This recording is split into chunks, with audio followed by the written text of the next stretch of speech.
Agora, a gente vai conhecer a trajetória de mais uma líder da realidade climática. Dessa vez, a gente vai ouvir a história da Bruna Guimarães, que vai falar sobre o cicloativismo como fortalecimento para o ativismo climático.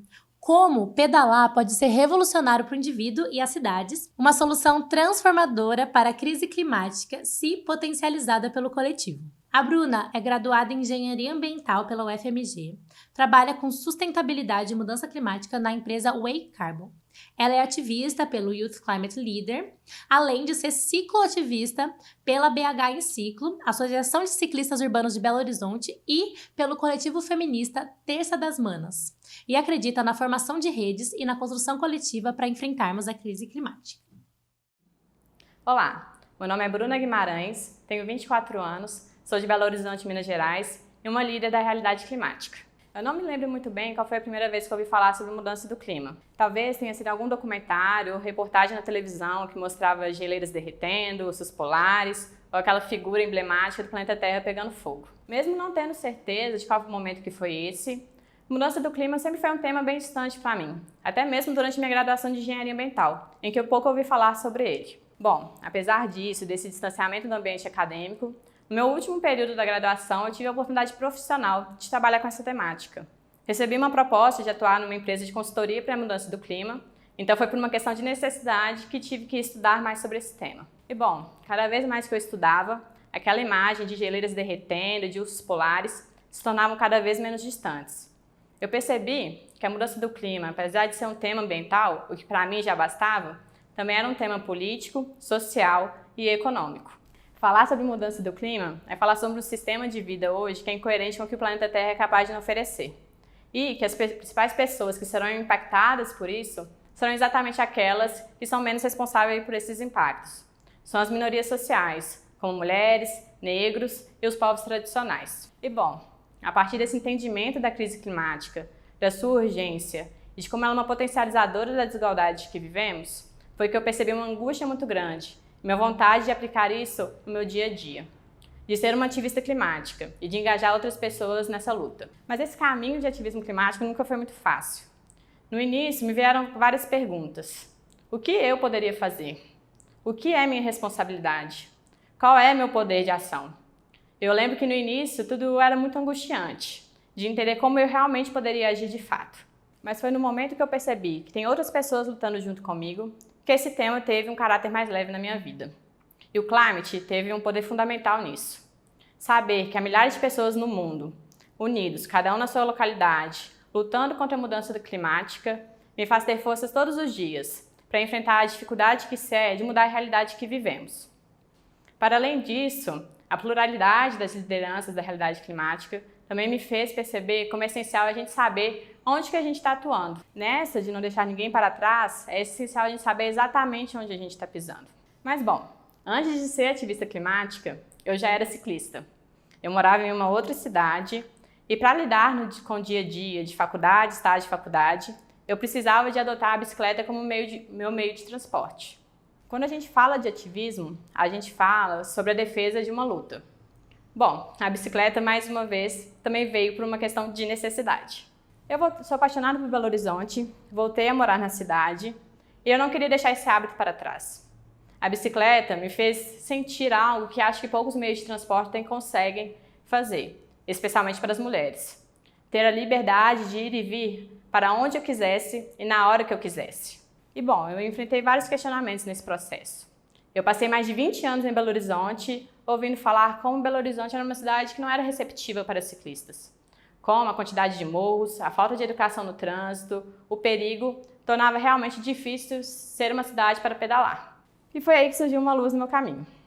Eu descobri, por acaso, um grupo de mulheres que se unia todas as terças-feiras para pedalarem juntas. Foi através desse grupo que eu consegui quebrar todas essas barreiras, ver como Belo Horizonte é uma cidade muito mais bonita pedalando e como eu não estava sozinha. Bom, sozinha eu consigo muita coisa. Numa cidade que menos de 1% da população é ciclista, eu, quando pedalo na rua, eu assusto. Dentre esses 1%, quando menos de 10% são mulheres, eu surpreendo e surpreendo muito. Então não dá para negar. No meu dia a dia, eu causo impacto. Apesar de ter pessoas que acham que bicicleta não é um modal de transporte, que a gente não deveria estar na rua, tem várias pessoas que se sentiram incentivadas a me ver pedalando. Várias pessoas que tiveram pelo menos curiosidade de saber como é pedalar em Belo Horizonte. Ter entendido que a liderança não está correlacionada com a abrangência do seu impacto me fez perceber como meu modal de transporte no dia a dia também era um ato de liderar. É sobre inspirar pessoas no meu ciclo social, mas também aquelas pessoas com quem eu atravessava no dia a dia. E foi assim que eu percebi que não precisava de abraçar o mundo para causar a diferença. Que eu podia começar ali, sendo a mudança na cidade em que eu moro. Nós crescemos numa sociedade que nos faz acreditar que ter um carro é símbolo de status e que é o auge que a gente pode ter de sucesso na nossa vida adulta. E bom, mudar isso é realmente um processo. Mas o primeiro passo é entender que há outras possibilidades. E eu fico muito feliz de mostrar isso, que é possível. Da mesma forma que é necessário entender essa mudança a nível individual, também é emergente a gente entender como é necessário a mudança a nível do poder público. As pessoas, para terem essa mudança, elas precisam se sentir seguras nas cidades. Elas precisam de saber que aquele espaço que ela está se locomovendo, ela é bem-vinda por ali. É preciso que a cidade tenha uma infraestrutura mínima, que dê a segurança para o ciclista, para as pessoas se sentirem pertencentes àquele lugar, e que principalmente seja acolhedor para mulheres. Ter a infraestrutura mínima necessária para pedalar em segurança, sendo a bicicleta um modal de transporte hoje que não requer gastos constantes, como é o transporte público, ou um grande investimento, como é um carro e uma moto, também a gente falar sobre o direito à mobilidade para todos e democratizar o direito à cidade.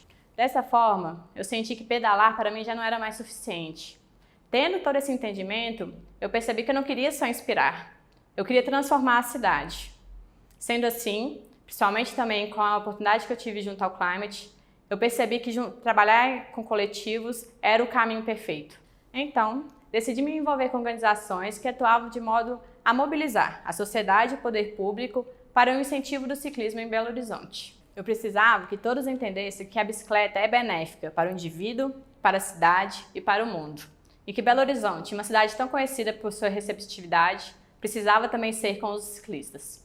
Nessa complexidade que é a crise climática, muitas vezes é difícil da gente enxergar soluções únicas e fáceis. Mas elas existem e a bicicleta é um ótimo exemplo para isso.